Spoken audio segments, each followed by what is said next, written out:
Yeah. Cool. So, Seth, can I just get you to tell me your name so I can make sure that your audio is working?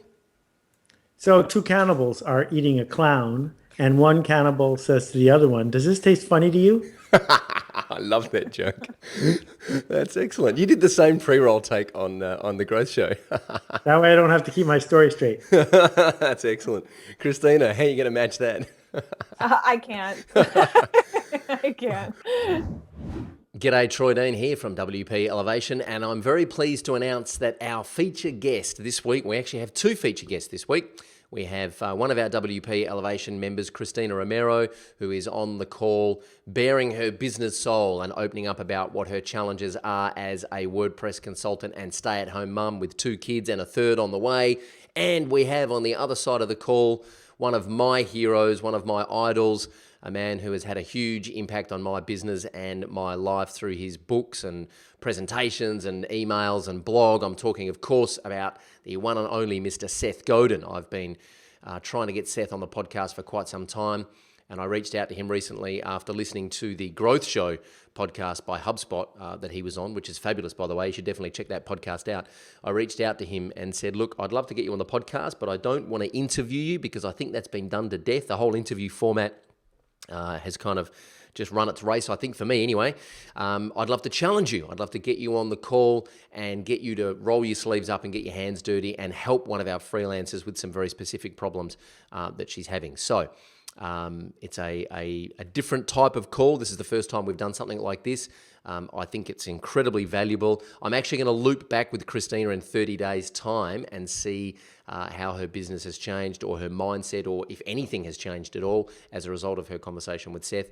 Seth gives some advice in this call that Christina and I didn't necessarily want to hear, but it's the truth. And Seth has this amazing way of being brutally honest with you and very charming and warm at the same time. He's an amazing man, and he was very generous to give some of his time to us here at WP Elevation. He's a very busy man, and I'm honoured and thrilled that he gave up some of his time to spend time with us on the podcast. So he's also given us a code for his freelancer course at Udemy. He's got the Seth Godin freelancer course at Udemy. It normally sells for $57, which is ridiculous. It was so cheap, and he's given us a code so you can get it for $29. You can get 49% off. The code is WP. So if you just go to udemy.com and put in Seth Godin freelancer course and then use the coupon code WP, you can get that course, which is massive, by the way, something like 87 lessons in that course from the master himself, Seth Godin, for $29. Everything in this podcast, all the links, that code, everything that we spoke about, you can also find at wpelevation.com/Seth. This is a fabulous episode. I hope you can stay with us. Let's elevate. This is the WP Elevation Podcast, helping WordPress consultants elevate. G'day, Troy Dean here, and I am absolutely beside myself with excitement because we have on the line here, all the way from the USA, two of my favourite people, Kristina Romero from WP Elevation, and of course the one and only Mr. Seth Godin. How are you, lovely people? Wonderful. If she's good, I'm good. Excellent. This is a bit of an experiment, this episode of the podcast, so bear with us. It could get a bit weird. I reached out to Seth and said, hey, I'd love to get you on the podcast, but I don't just want to interview you because I feel like that's been done to death. What I'd really love to do is, let's roll our sleeves up and get our hands dirty in one of our members' businesses and see if we can help her overcome some of her challenges. And Seth very bravely accepted the challenge, and Christina has very bravely agreed to bare her soul to all and open up with her challenges to Seth. So, Christina, perhaps do you want to just start off by giving us a little bit of an introduction about what your business is so that Seth can get a bit of a clearer picture there? Wonderful. Thank you so much, Troy. This is like huge surprise and really fun and scary at the same time.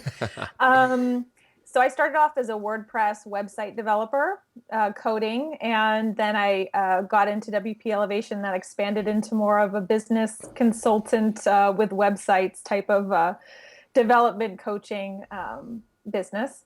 And I am a very busy person running my business. I'm a mom of two with a third actually due in September, and I try to take it all on.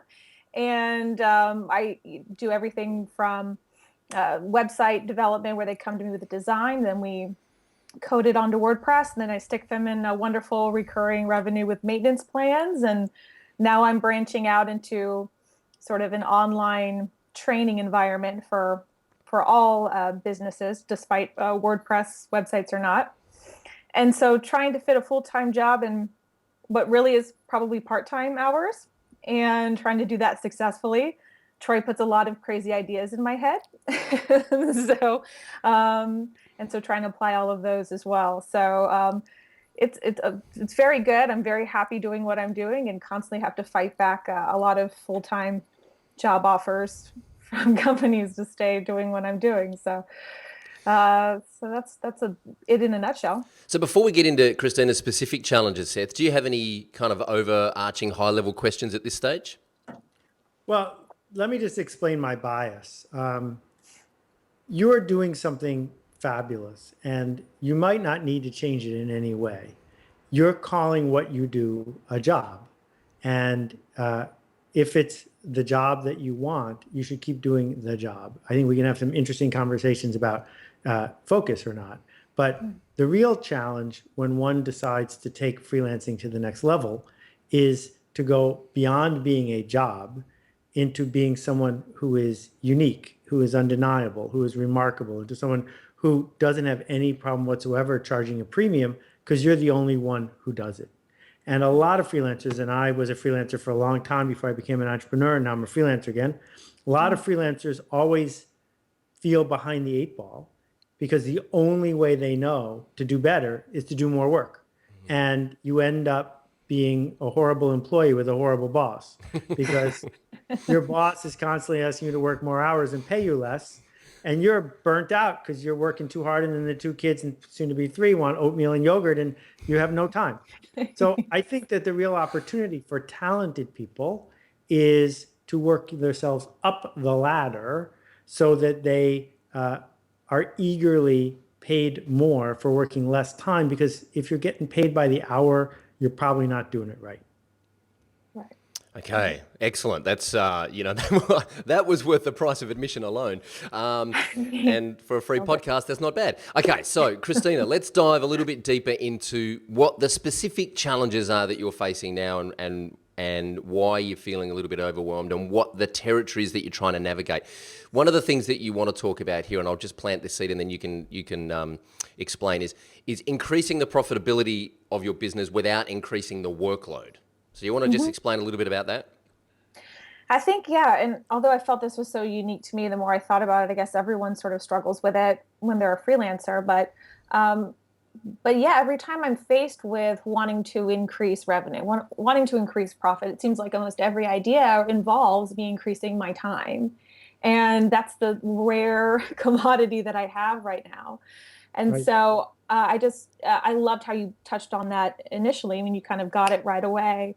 Where my biggest issue is time. And there's a struggle to apply everything you hear, in your business. Oh, that sounds good. Oh, that sounds good. And then you go to sit down and you're at the end, end of my 4-hour workday. It's too late. I don't have any time left over. So I want some strategies or some ideas about, you've seen it all. You've seen the way people have applied different strategies to increase profit. And do any exist that don't require really, truly increasing time, that good old fashioned, elbow grease, getting in there and spending the time to grow something? Okay, so here's the first principle. The first principle is you should sell stuff to people who want to buy it. You should sell stuff to people who have money to pay for it. And those seem obvious, but they are almost never done. So let's think about it. If some person with a small business doesn't have a website yet, I think they've already demonstrated through their inaction that they aren't ready to buy something like this, because if they were, they would have bought it already. And they don't have a lot of money to spend on it because they're viewing it as an expense, not an investment. If they thought that it was going to make them a lot of money, they would have bought it already. So it's easy to say, I'm going to run around getting pizza places and travel agencies and little small businesses to buy their first website. And I'm not saying that's what you're doing, right? But those are the very worst people in the world to call on. You want to call on someone who's not spending their own money, but is spending the boss's money. and who is busy buying something that they know will solve a problem for them. So at this point, it's not that you are the only freelancer who found them and you're lucky enough to get their business. It's that you're the best one in the world for them to hire. And it's obvious that they should hire you. And when they go to their boss will say, great work, good job hiring her. That is the hard part, right? So at one key element, it's about specialization. If you did nothing but build advanced, high-producing websites for plastic surgeons, and you had done 7 plastic surgeons in a row, and every single time it was an over-the-top success, do you think you could charge the 8th plastic surgeon more? Of course you could, because you'd go to her admin/office manager or whatever and show her what you've done, and they'd fire the person they've currently got, and she'd go to her boss and say, boss, our business is going to double because this person's the best in the world at WordPress for plastic surgeons. And suddenly you have a waiting list, so you keep raising your prices because they can afford to pay it. They make it up in one nose job, right? And so the challenge here is not to be a wandering generality, as my late friend Zig used to say. It's to be a meaningful specific, to figure out how to put all your chits in one pile and say, no one has more chits in this pile than me, and you can apply to be my client, but I'll probably turn you down. Right. So Seth, I'm curious if I can just dig a little bit deeper here, because I think that there's something that I very rarely hear people talk about, which is at some point a freelancer, and I absolutely 100% agree with what you've said, and it certainly has changed my business and my life as a result.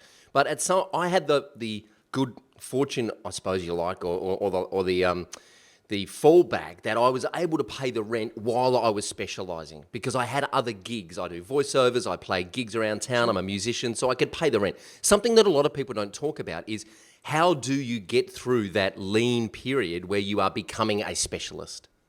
Right. So I call that the dip.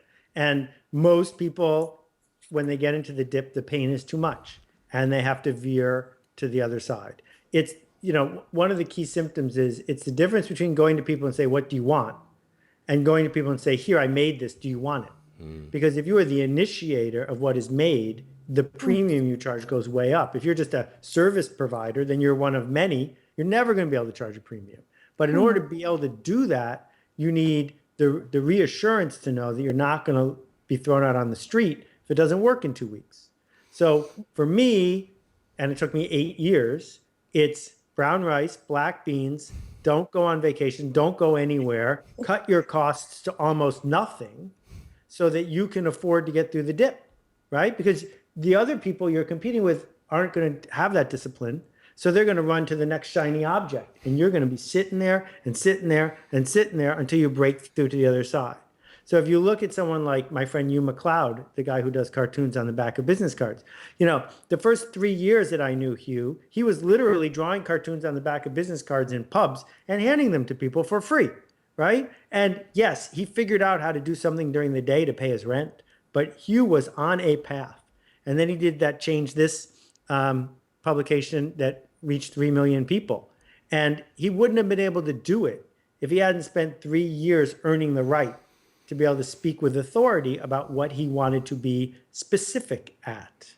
And the good news is you can bootstrap this. It doesn't have to take 3 years because you can pick any industry you want. So my suggestion is pick an industry that likes buying stuff like this, that's easily identified, that is in the business of doing business with people who are new at it, right? So my friend Lynn was trying for years to sell toy ideas to Mattel, to Fisher-Price, and they all treated her with horrible disrespect because the toy business hates inventors. They hate them. They want nothing to do with them. And I persuaded Lynn to sell ideas to the book business because the book business loves inventors. And in 1987 or so, when she had her breakthrough, they were buying a book a day, of 3 books a day, 4 books a day at some of these companies. And her decks of the 52 card decks you may have seen have gone on to sell 5 million copies because she was selling them to someone who wanted to buy them. as opposed to just waiting for be the blind squirrel that finds an acorn now and then. it's it's so good advice. It doesn't matter how often you hear that. Like, don't build something and then try and sell it. Build something that people already want to buy. We had Hugh on the podcast recently, actually, and it was a fascinating interview. Big shout out to Hugh McLeod. So, Christina, now you're in a very and I know a little bit about your business. You're in a bit of a fortunate position because you already have some recurring revenue coming in, which is a little bit of a cushion, yeah? Oh, absolutely. That was the best thing I ever did. Now, it's funny because as much as Troy encourages to pick a specialty, I have resisted it because I take the lazy way out because I get referrals. So I never had to kind of pick a specialty because business always kind of came in. But what Seth is saying is just kind of blowing it up a little bit because it's true. I mean, that's a wonderful point because I do get people who are who are expecting, you don't have a website and haven't invested yet. And it is probably a lot lower than if I'd picked a field. I want to turn this upside down a little bit because I think you might be over interpreting what I'm saying. What would happen if the only people you were allowed to sell to for the next 2 years are your existing clients? Yeah, I wouldn't make as much because but can't you do things for them that create enormous amounts of value that you're not currently doing for them? So they are these people who already trust you, who already have a billing relationship with you. Your specialty could be, these are my clients. And instead of finding new stuff to sell to new people, right? You find the things that the people you already have need. Because if you could go to somebody and say, I'll double your revenue by using these 3 techniques, and you don't have to pay me if it doesn't work, every one of your clients would say yes. Right. That's the beauty of the recurring revenue maintenance that Troy helped me do, because I end up having 25 clients every month, and they do come back. I'm in their business. So, they do come back to me. I'm having trouble with this, and let's charge you X amount to change this about your website. So I'm constantly in there, which is really nice. And that's a wonderful point. And so growing that list has been sort of a focus.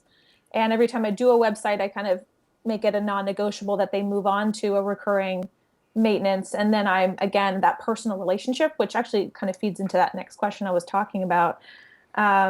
I don't know if you want to go there. Yeah, it's a good segue because I do want to touch on, at some point, I do want to touch on productization, Seth. I think one of the things, leverage is key, especially as a freelancer. And I think productizing services, and so I'll come back to the messaging question in a minute, Christina, but if we can just talk about leverage for a second, is the idea to take what you currently do as a service, as a freelancer, productize it, and find a way to roll that out that you can either use technology or delegate to a team member to actually help you roll that out, so that it's not, you're not only getting paid when your hands are on the tools.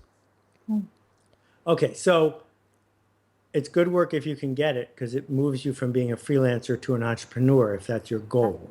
Right. Entrepreneurs get paid when they sleep. Entrepreneurs build something bigger than themselves. Mrs. Fields doesn't make the cookies you're buying when you go to Mrs. Fields, right? What? You're kidding me.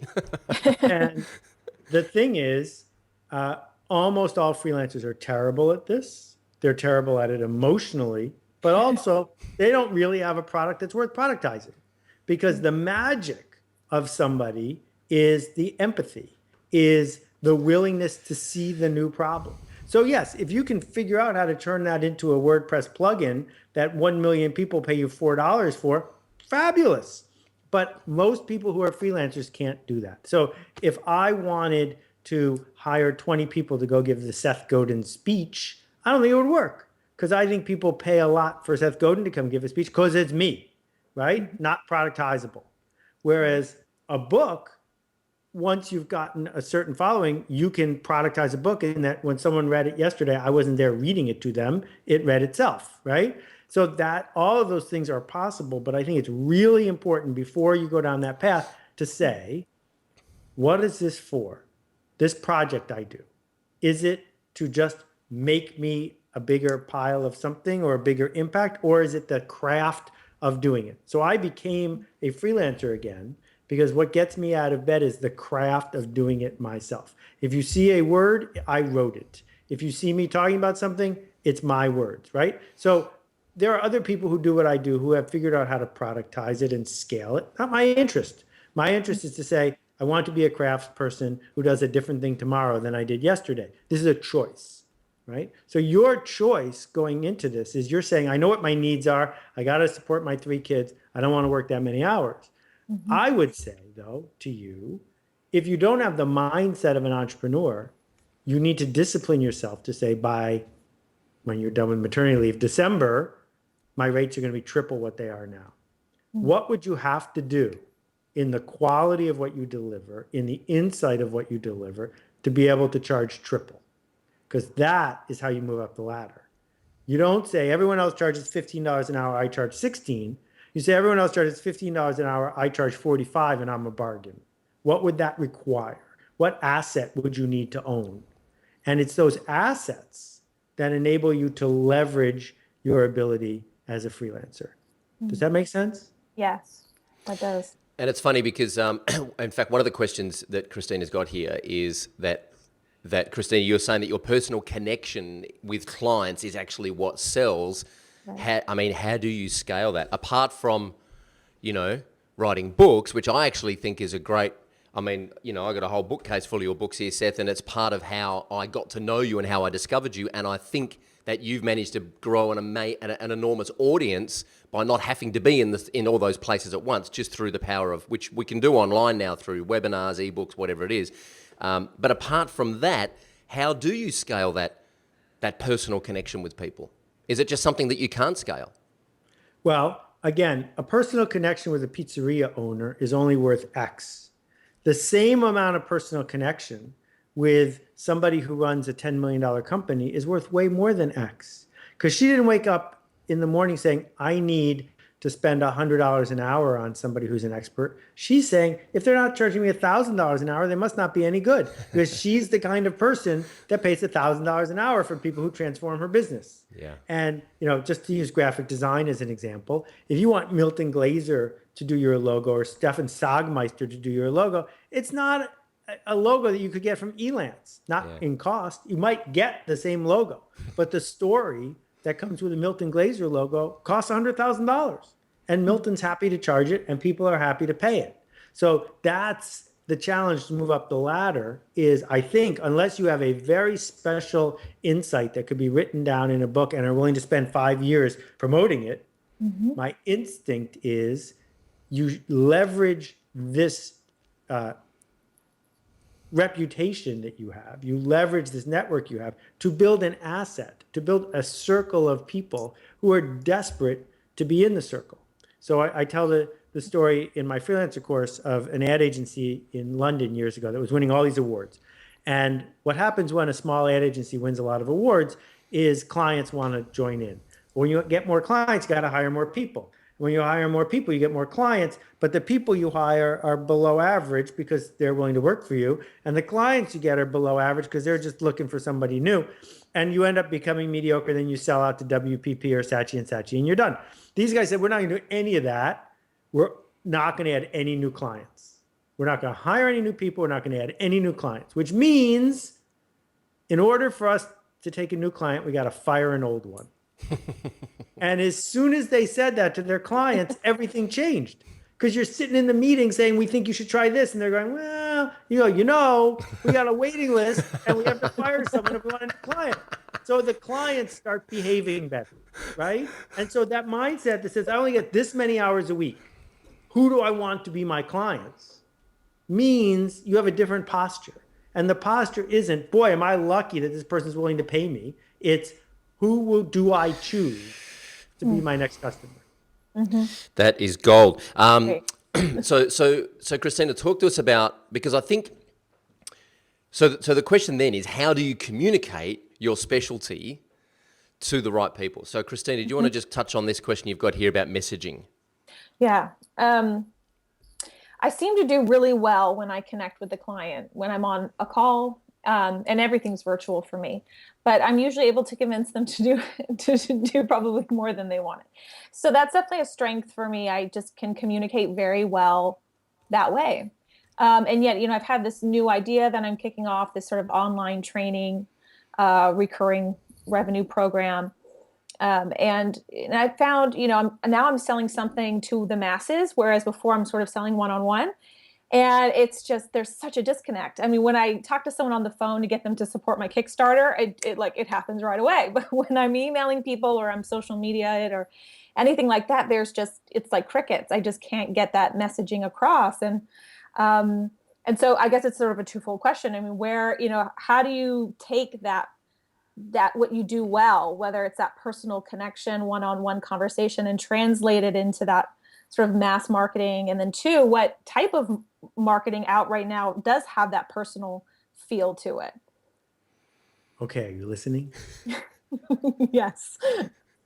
Don't do this. You sound like my husband. I know what you want. I know that you want to wake up in the morning, open your mailbox, and find all this money in it every day for the rest of your life. But you're not good at this. You're good at something else. You're good at being you. And you made the statement that you can get people to do things they don't want to. That's not true.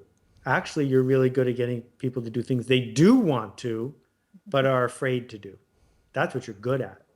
And to join the endless list of hucksters and people who are desperate to get someone to click the button to buy the PDF or the ongoing training or the this and the this and the this, you could probably make that work for a little while, but you're never going to be happy doing it. And the chances that you're going to get to the other side of the dip and be the next Norman Vincent Peale, Dale Carnegie, Anthony Robbins, this is not going to happen because too many people are trying to get through that dip.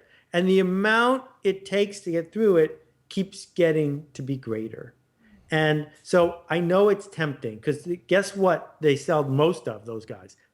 Instructions on how to go do what they're doing, right? They're like Levi Strauss, busy selling to the gold miners. But that's not your thing. That's not what gets you excited. It's not what you're good at. And it's a cop-out that's going to end up causing you to have many tears in the end. I think instead you need to find clients who are worth every bit of live care and energy and charisma you can bring them. And if you don't like the clients you've got now, get better clients. But that doesn't mean you should be sitting there making videos that people are going to pay for, because guess what? Digital stuff is really hard to sell. I know exactly what you're saying. I know exactly what you're saying. So I think you have a good point. So how do you scale impact then, Seth? Like if you just genuinely want to impact more people because you know that every time you impact a client, it warms you. Like for me, it warms my heart when I get emails from Christina saying, how the impact that my training's had on her business. How do you scale that impact then? Well, the first thing I'd say is the word more is a 4-letter word that I would think really hard before using. Why is more people better than impacting the people you've currently got with greater impact, right? I stopped looking for more readers 4 years ago. I don't promote my blog. I don't do any SEO. I don't go on book tours, not looking for more people. I write for the people I already got, because if I can open the door a little and then open the door a little bit more and open the door a little bit more, I think that's better than standing on a street corner yelling at strangers saying, over here, look at me, because you never get to infinity. So the idea of deeper rather than wider, I think, is compelling. But the second thing is you can impact different people different ways. If you decide that your real skill is turning strangers into friends to go wide, then you need a funnel that reaches lots of people. So for example, if you decide that in a 1-hour live talk to 100 people, you can get 10 who will then want to go through your process, whatever that is, then every time you talk to 100 people, you'll get 10 new ones. So then your job is to go create a circuit where you're speaking to this church group or this yoga group or that group, constantly putting people at the top of the funnel as they work their way down. Or you do something that every great religion in history has ever done, which is you get the people who already engage with you to get you the next people, that 10 by 10 by 10, that you say what this is about. The first rule of Fight Club is everyone talks about Fight Club. That's what we're going to do. And then you enlist your people to generously bring you new people because you've changed them so much. That's totally valid. That works too. But this idea of going to stranger as a marketing tool used to work better than it works today. You used to be able to put a flyer on someone's door and they would call you on the phone. That works almost not at all. Facebook ads are not a useful, effective way to convert a stranger into a paying customer. It's hard because all these marketers have jumped in. They didn't bother to read permission marketing, and they're just spamming the world. So you don't want to join them. You want to go in exactly the opposite direction and either go super deep or come up with a funnel filling system that people are eager to participate in. Yeah. That is great advice. Maybe not what you wanted to hear, Christina, but has any of this been useful? Oh, it's been incredibly useful. I know I knew I'd probably hear things I didn't want to hear. No, it's true. I mean, someone very close to me, like my husband, will look at something like my new idea and be like, but why aren't you going this direction? It's just so funny that, I feel a little bit of that too. It takes someone on the outside to see into what you're doing and kind of encourage you in a different direction. I think there's room for a little bit of that in what I'm doing, but I love the idea of thinking a little bit more about the pricing I have now for my sites and the people I'm going for. It just was explained a little bit better to me on this podcast today. Excellent. Well, I'm glad that's been helpful. Seth Godin, I really want to thank you again for your time. I know you're a busy man, and thank you very much for giving up some of your valuable time to help Christina. Christina, thank you for bearing your business soul on the show, and I wish you all the best. And I'll loop back with you, Christina, in 30 days from now and see how you're tracking along. Great. Wonderful. Thank you so much, Seth. And Christina, good luck with the new edition. Thank you very much. Thank you. Thank you. Bye-bye. Cheers. Well, I hope you enjoyed that episode of the podcast as much as I did. I was out of bed at 5 o'clock this morning to be in the office before 6 so I could make that call with Christina and Seth. And I tell you, it was worth getting out of bed at that time. I'd get out of bed at 1 o'clock in the morning if it meant I could chat with Seth Godin about business. So much respect for that guy. And again, a huge thank you to Seth and Christina for spending some time with us on the podcast and being open and transparent and honest and awkward about, everything. Because sometimes these conversations do get a bit awkward, but I think the more comfortable you can get in that awkwardness, then the more breakthroughs you have and the more value you get out of those conversations. So a huge shout out to Christina and Seth for participating. This episode is brought to you by Video User Manuals. It is a WordPress plugin that puts a whole bunch of video tutorials in the back end of your client's dashboard to teach your clients how to use WordPress. You can check that out at videousermanuals.com, or you can just go to wpelevation.com/VUM, wpelevation.com/VUM, and check it out. Watch a little video that we made there that explains it all. And if you're building websites for clients using WordPress, then use it to teach your clients how to use WordPress so you don't have to. What else is happening? Oh, that's right. Everything about this episode you can find at wpelevation.com/Seth, SETH, including a link to his freelancer course on Udemy, where you can get it for 49% off. So you can get it for $29 instead of $57, which is ridiculous. 87 lessons. 87 lessons?